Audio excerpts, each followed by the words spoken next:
Should we forgive those who have done wrong to us? If so, how?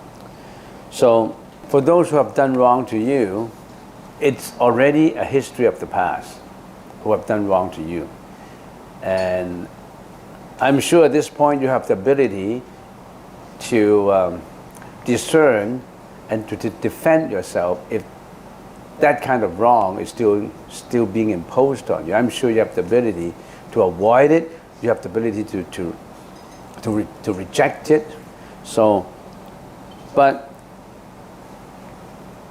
it's a history of the past that the wrong has been done to you. For example, your abusive childhood, or for example, your husband has another affair outside, or your wife, he has done this unfaithful deed on you, so he has done all this wrong to you. Well, if you have done all this wrong to you, first of all, have you make sure that it won't be done to you again? Or have you make sure that you already are apart away from these kind of wrongs? Some people are intricate. Some people implicate themselves with this wrong, and because of their emotional attachment, they still allow the wrong to be done on them. For example, if the woman loves the husband so much, it does not matter how much adultery the husband has done, or is going to do, or is doing, he's still hanging there. Well, don't allow the wrong to be done to you again. But if the wrong has been done to you, and you find ways to resolve it. We just mentioned silent exclusion. You have tried your way to explain it, you have explained what you can, and still he or she is doing the same thing. I think you have to walk away from it, or you have to demonstrate it by silence exclusion. Silence exclusion sometimes is very powerful. You know how Gandhi using silent meditation to declare the independence of India, and he became successful in it? By peaceful, silent meditation, not by violence against violence. So, forgiveness is the way to go. Because when someone has done something wrong to you, whenever you think of it, you're angry with it. You add anger on whatever has been done. Or you get depressed. You get depression for those wrongs that have been done to you. Or you have anxiety for the wrongs to be done to you again. So you could, because you still remember, you're still attached to the wrongs that have been done to you, you become depressed, you become fearful, you have a lot of anxiety. And those are created by you, not by the wrongs again. So don't add emotions onto some wrongs that have been done to you. Forgive it. Don't even think about it. Discard the thought. When the thought of hatred comes up because of some wrong has been done to you, realize that thought coming up. Be mindful of that thought of depression coming up. Be mindful of that thought of anxiety coming up. Be mindful of that thought of fear coming up, and not to continue with it. It's very difficult. First of all, do you realize the arising of the thought? Do you realize, oh, the thought of fear coming up, oh, the thought of depression coming up, oh, the thought of anxiety comes up? Are you mindful of the thought coming up? Most people are not mindful. They just get carried away by the thought. So if they get depressed, they just feel depressed. If they have anxiety, they just feel anxiety. Fear, they just feel the fear. They don't know that, oh, how hold it.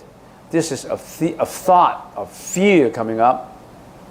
I have identified myself with that thought. That thought is not me. I am not that thought. It's just a thought. Can you identify that? Are you that thought?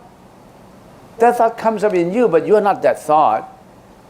That thought of anger is not you. But you attach to it, that becomes you. If you don't attach to it, that is not you. If a thought of greediness comes up, a thought of jealousy comes up, you identify yourself with that thought. I don't like that guy being better than me. I don't like that person, this. I'm jealous of that. You identify yourself with that thought. You're mixed with that thought. How stupid is it? You're not that thought. When a thought comes up, try not to go with it. Why are you meditating? What's the purpose of meditation? The meditation is just to cross your leg and do this and do that and say, oh, the 3 A's of meditation: adjust your body, adjust your breath, adjust your mind. But you have done nothing. Why? Because you are carried away by your thought. You have all observed the 3 A's of adjustment. You cross your leg, straighten your back, and you become absorbed with the focus on your breath, and you try to focus on your breath, not thinking about something else, and then suddenly a thought of hatred, depression comes up in you. You feel depressed. You keep on that thought, you feel depressed. You keep on that thought, you feel depressed. You have to learn how to detach from that thought. Don't let it continue. When the thought of anxiety comes up, don't let it continue. Stop to think about it.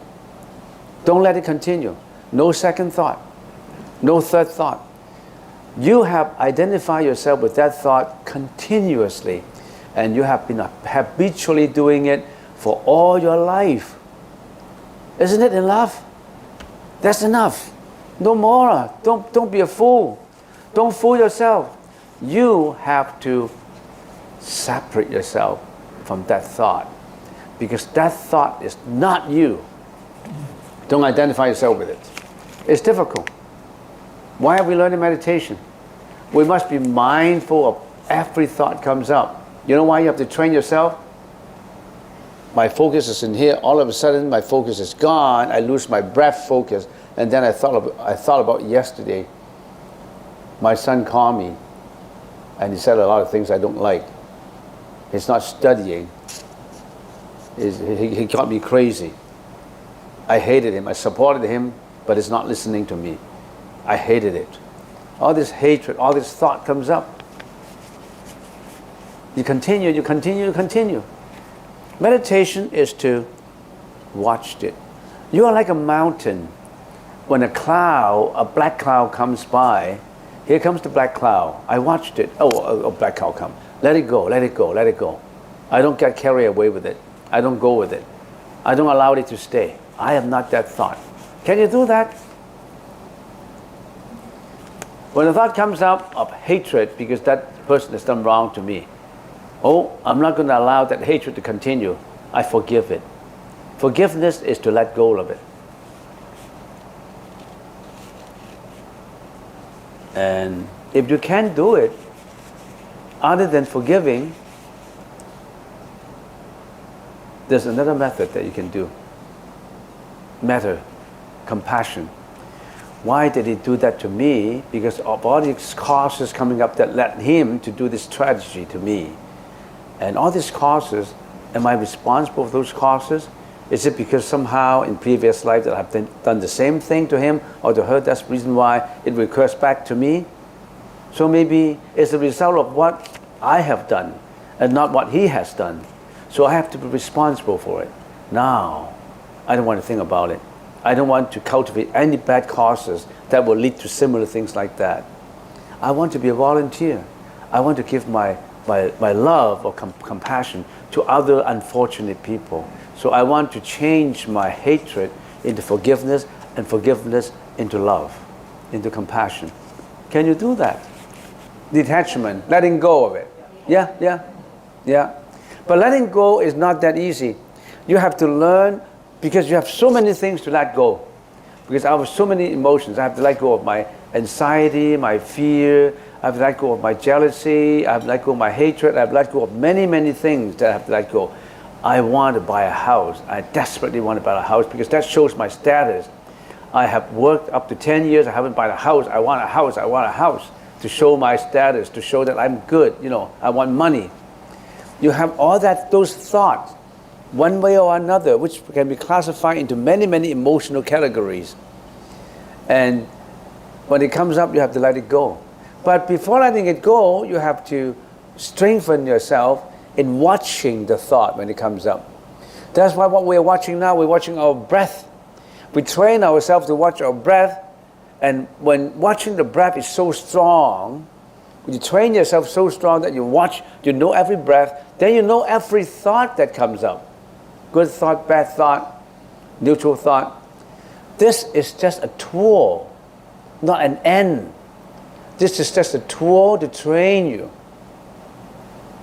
It's just like when you run the marathon, you have to train yourself in your diet, in how you run, in how you breathe, everything. You have to train yourself in such a way that you're well equipped not to attach. You have to well equipped to let go. Sometimes you can't let go of the love. Oh, that guy has done an unfaithful act, but somehow I still love him or I still love her. Then your love is all intricated into not letting go, and so you have to change it to forgiveness and compassion. There's so much to talk about in this. So if so, how you contemplate when a thought comes up that you're angry about the wrong that's been done to you. I forgiveness. And one way to do it is you visualize the Bodhisattva of compassion shining light on you from the third eye, shining light on you. That light of compassion shine on you, and at the same time shine on the person whom you hate. And then you also have a light, intercommunicated light in between the two, and you are rendering compassion to him, the light of forgiveness. So the light is shining on you to give you the power, and the power gives you the light of forgiveness, and you will forgive whatever has been done to you. So you contemplate by images that you are shining out light of compassion, because it's easier to think if you think in terms of form, to think in terms of images. So the images, you are radiating light of compassion and forgiveness onto that person. Because when you think of that person, you hated him or her. But now it's no more hatred. You smile. You contemplate yourself smiling, and you said, I forgive you. No more hatred, no more anger. That's all forgiven. This forgiveness have a power in it. Okay? So that's how you do it. You use contemplation and visualization. If you have someone that you live with that you cannot let go of her or him, you know what you should do? You should contemplate on, I'll be talking to him, and I'll explain it to him or her that the best way to end this relationship is this way. Or the kind of relationship will lead nowhere, and the other relationship will lead to something more useful, more merciful, more compassionate, more meaningful, and it will be good for both parties. And we should let go of the love, we should let go of the hatred, we should let go of all those one-sided views. You know, you have to think about compassion. Next question, do you have retreats? Yes, we have, but it's for the bhikshus and the bhikshunis. In the future, we will have more. But in sometime in October, we have a 7-day retreat for those who want to have temporary ordination, to become a monk in 7 days, for 7 days, a monk or a nun. But because of time limitation, we can only give it in Chinese, and you may not be able to understand the Chinese language. In the future, if we have more Caucasian members joining, then we do an English version group. But we don't have enough Caucasian members. We have 60 people flying all the way from Hong Kong to come here to do a retreat. And they enjoy here. They enjoy the environment here, they enjoy, the weather, and they enjoy the tranquility, and they would come. They already have applied vacations from their job site, from the work site, and they have 60 people were coming here to do a retreat in October and become a monk or a nun or a layman for 7 days. And it's conducted in Chinese. We don't have enough Caucasian members to organize an English version retreat. Unless you give me a list to say, we have 30 people in here and they're all conscientious, then we can organize it for you. It's not that we don't want to organize it, but you don't have enough people to do a retreat. And sometimes people talk about it. I have experiences that people say, how come you don't have any English retreat? How come you don't have any English meditation and Dharma talk? But when we organized it, we couldn't find them. They didn't come. They just talk about it. They never participate in it. They just talk and talk and talk without participation. And also, they don't come in to help. They just come in to enjoy it.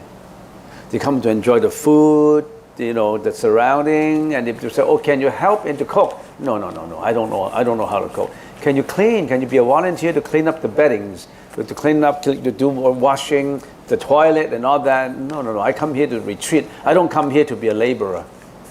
I don't come here to clean to clean the public washroom.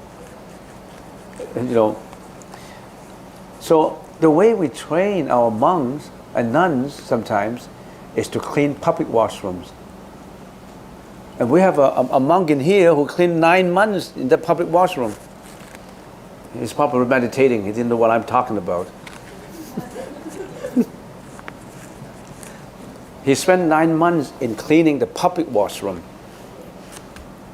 Next, why do I dream during sleep? Why do I dream more the more I meditate? I don't know. Maybe now that you meditate, you find you have more dreams. Maybe 1 month from now, you're not meditating, you may have more dreams too. Sometimes you cannot tie. There is no correlations between dreams and meditation. I haven't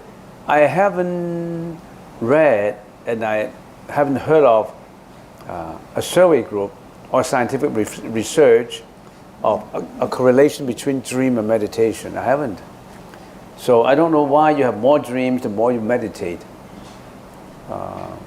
And also dreams and meditation, the correlation is different people.